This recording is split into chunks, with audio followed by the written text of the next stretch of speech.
Hello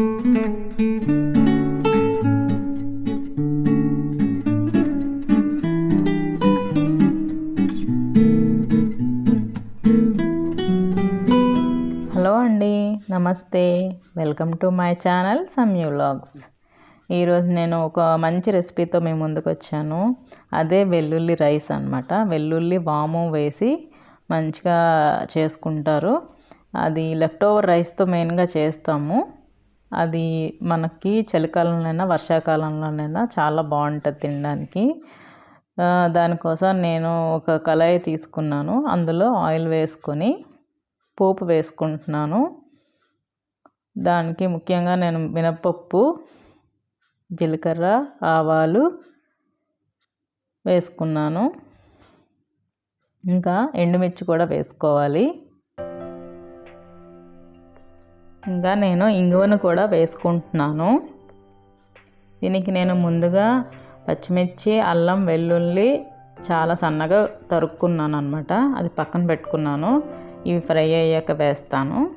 ఇంకా main ఇంపార్టెంట్గా ఇక్కడ నేను వాము 2 స్పూన్ల వరకు వేసుకున్నానండి. చిన్న స్పూన్ అనమాట, 2 స్పూన్ల వరకు వేసుకున్నాను. ఇప్పుడు మంచి స్మెల్ వస్తుంది మీకు ఫ్రై చేస్తూ ఉంటే. ఇంకా అవి ఫ్రై అయిపోయాక వెల్లుల్లిపాయలు, అల్లం, పచ్చిమిర్చి వేసుకొని సరే ఫ్రై చేసుకుంటున్నాను. ఇవి చిన్నగా కట్ చేస్తే ఏమవుతుందంటే వెల్లుల్లి మనం ఈజీగా తినేయచ్చు. మళ్ళీ పెద్దవి అయితే అంత బాగా తినలేం కాబట్టి చిన్నగా కట్ చేసుకున్నాను. అది కొద్దిగా ఉడకడానికి నేను కొద్దిగా సాల్ట్ వేసుకున్నాను. ఇంకా అందులో కరివేపాకు కూడా వేసుకున్నానండి. తర్వాత లెఫ్ట్ ఓవర్ రైస్ మొత్తం వేసేసుకొని కలిపేసుకోవడం అంతే. సాల్ట్ కరెక్ట్గా ఉందా లేదో చూసుకొని మీరు వేసుకోవాలి. ఇందులో మనకి అల్లం, వెల్లుల్లి, వాము ఈ 3 చాలా మంచి ఇంగ్రీడియంట్స్ అన్నమాట. మనకి చలికాలంలో బాగా పనికొస్తుంది. ఎప్పుడైనా నోటికి మంచిగా తినాలి అన్నప్పుడు ఇలా వెల్లుల్లి రైస్ చేసుకుంటే చాలా బాగుంటుంది, హెల్త్కి కూడా బాగుంటుంది. అయిపోయినట్టేనండి. నేను సపరేట్గా ప్లేట్లు తీసేసుకుంటున్నాను. మీరు ఒక్కసారి చేయండి, దీన్ని అస్సలు మర్చిపోలేరు. చాలా బాగుండే వెల్లుల్లి వాము రైస్ అన్నమాట. హెల్త్కి కూడా చాలా బాగుంటుంది. ఇంకా ఈరోజు నేను గులాబ్ జామ్స్ చేస్తున్నాను. మా అబ్బాయి బర్త్డే ఉంది, సో దానికోసం అని ముందుగా నేను గులాబ్ జామ్ చేసుకుంటున్నాను. ముందు రోజు ఈవినింగ్ చేశాను. ఇదేంటంటే ప్యాకెట్ ఒక 50 దాకా అవుతాయండి గులాబ్ జామ్స్.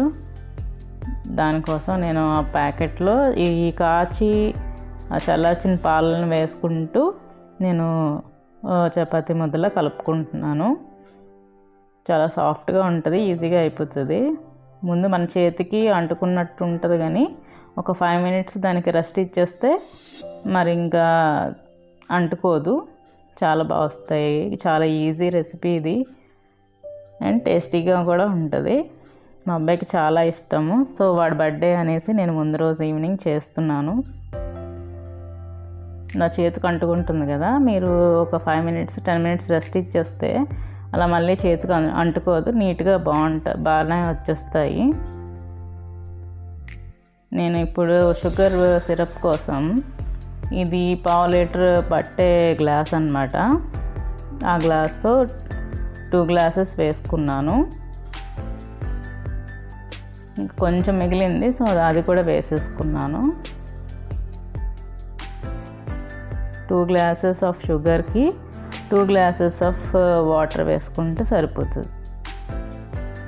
షుగర్ సిరప్ కోసం నేను వేసుకొని షుగర్ సిరప్ని తయారు చేసుకుంటున్నాను. అయితే నాకు ఇది కరెక్ట్గా గులాబ్ జామ్స్ అన్నీ కరెక్ట్గా పీల్చుకొని కరెక్ట్గా సరిపోయింది.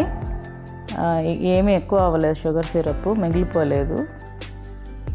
ఇప్పుడు నేను 2 గ్లాసెస్ కొంచెం ఎక్కువే వేసుకున్నాను షుగర్. సో దానికి తగ్గట్టుగానే అంత క్వాంటిటీలోనే నేను వాటర్ని కూడా వేసుకుంటున్నాను. దీన్ని స్టవ్ మీద పెట్టుకొని నేను బాగా మరుగు వచ్చేంత వరకు హైలో పెట్టుకోవాలండి. హై ఫ్లేమ్లో పెట్టుకోవాలి.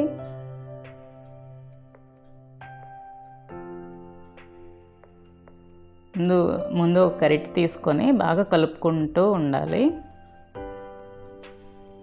ఇప్పుడు వాటర్ మరుగుతుంది కదా, ఇప్పుడు నేను సిమ్ చేసేస్తున్నాను. సిమ్లో ఒక 4-5 మినిట్స్ ఉంటే సరిపోతుంది. ఇదేమి తీగ పాకంలాగా రావక్కర్లేదు, జస్ట్ కరిగితే చాలు. పెద్దగా పాకం అవసరం ఉండదు కాబట్టి ఒక సిమ్లో ఒక 4-5 మినిట్స్ ఉంచండి, సరిపోతుంది. అప్పుడే నేను స్వీట్కి తగ్గ సాల్ట్ వేసుకుంటున్నాను. ఖచ్చితంగా వేసుకోండి, లేకపోతే చిరాకు వస్తుంది స్వీట్ తింటే. ఇంకా ఇలాచీ పౌడర్ కూడా వేసుకుంటున్నాను. సో 4-5 మినిట్స్ అయిపోయాక నేను స్టవ్ ఆపేసి మూత పెట్టేసుకున్నాను. ఈలోపు ఆయిల్ కూడా వేడవుతుంది. మనం చిన్న చిన్న బాల్స్లుగా చేసుకొని ఆయిల్లో డీప్ ఫ్రై చేసుకోవాలి కదా, దానికోసం నేను ఆయిల్ని స్టవ్ మీద పెట్టి వేడి చేసుకుంటున్నాను. ఇంకా షుగర్ సిరప్ అయితే అయిపోయింది. ఇప్పుడు నేను ఈ 5 మినిట్స్ అయిపోయాక ఈ రెస్ట్ ఇచ్చాను కదా, సో చూడండి అసలు చేతికి అస్సలు అంటుకోవట్లేదు. ఇప్పుడు నేను దీన్ని తీసుకొని చిన్న చిన్న బాల్స్గా చేసుకుంటున్నాను. ఇవి చిన్న చిన్న బాల్స్గా చేసుకోవాలి. మరీ పెద్ద బాల్స్ అయితే పెద్దవి అయిపోతాయి గులాబ్ జామ్స్. ఎందుకంటే అది ముందు ఆయిల్లో డీప్ ఫ్రై అయినప్పుడు కొంచెం పెద్దవి అవుతాయి. అండ్ నెక్స్ట్ మనం దాన్ని షుగర్ సిరప్లో వేసినప్పుడు ఇంకా సిరప్నంతా పీల్చుకొని ఇంకా పెద్దవి అయిపోతాయి. సో చిన్నవి చేసుకుంటే మనకి బాగుంటుంది. ఒకవేళ మీకు ఆ షేప్ కనుక రాలేదు అంటే మనం రోల్ లాగా అయినా చేయొచ్చు. ఎనీ షేప్ ఏదైనా చేయొచ్చు, రౌండ్గానే ఉండాలని లేదు. ఒకేసారి ఒక 10-12 దాకా వేసుకోవచ్చండి. అయితే ఆయిల్ అన్నది ఎక్కువగా మరిగించకూడదు, అది కొద్దిగా సిమ్లోనే పెట్టుకొని మనం ఫ్రై చేసుకోవాలి. కొద్దిగా ఆయిల్ వేడైనంత వరకు ముందుగా కొంచెం మీడియం ఫ్లేమ్లో పెట్టుకుంటాము, కానీ ఈ బాల్స్ వేసినప్పుడు మాత్రం సిమ్లో పెట్టుకొని వేయించుకోవాలి. లేకపోతే బయటంతా మాడిపోతుంది, లోపల వచ్చి పచ్చిగా ఉంటుంది అన్నమాట. సో ఎంత సిమ్లో పెడితే అంత బాగుంటుంది. తొందరగానే అయిపోతుంది ఈ recipe. Simple and tasty recipe కదా ఇది, అందరికీ ఇష్టపడుతుంది ఈ రెసిపీ అన్నది. ఇంకా డీప్ ఫ్రై కోసం నేను ఆయిల్ పెట్టుకున్నాను కదా, ఈ ఆయిల్లో ఒక్కొక్క బాల్ తీసుకొని వేసుకోవాలన్నమాట.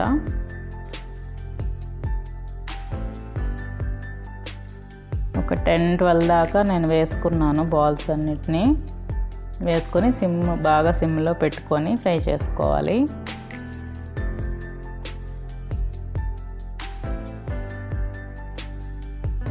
ఇదేంటంటే వేసినప్పుడు కిందకు ఉంటాయి కదా, వాటిగా అంతటా అవే పైకి వచ్చేంత వరకు వచ్చేస్తాయి. మీరు అంతవరకు గరిటె పెట్టకూడదు. అలా కలుపుతూ ఉంటే అన్ని వైపులా మనకి ఈవెన్గా ఫ్రై అవుతాయి అన్నమాట. సో మనకి ఇలా మంచి కలర్ వచ్చాక తీసేసి వెంటనే నేను షుగర్ సిరప్లోకి వేసేస్తున్నాను. పక్కనే పెట్టుకోండి, ఇలా వేసేసుకోవాలి వేడిది. ఇంకా మళ్ళీ నేను నెక్స్ట్ బ్యాచ్ కోసం ఈ ఉండలన్నీ మళ్ళీ వేసుకుంటున్నాను.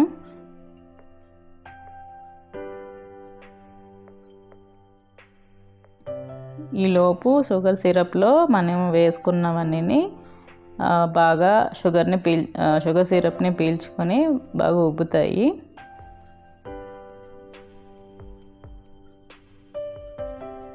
సెకండ్ బ్యాచ్ అవుతున్న లోపు నేను ఈ షుగర్ సిరప్లో ఉన్న గులాబ్ జామ్స్ అన్నిటినీ తీసి ఇలా సెపరేట్ బౌల్లోకి షిఫ్ట్ చేసుకుంటున్నాను. అప్పుడే మనకి కావాల్సినంత ప్లేస్ ఉంటుంది గిన్నెలో. అప్పుడు నెక్స్ట్ బ్యాచ్ మళ్ళీ ఫ్రై అయిపోయాక అవి తీసి ఆ గిన్నెలో వేసేసుకోవచ్చు. ఇవి బాగా పీల్చేసుకుంటాయి, సో నో ప్రాబ్లం, తీసేసుకున్నా ఏం కాదు.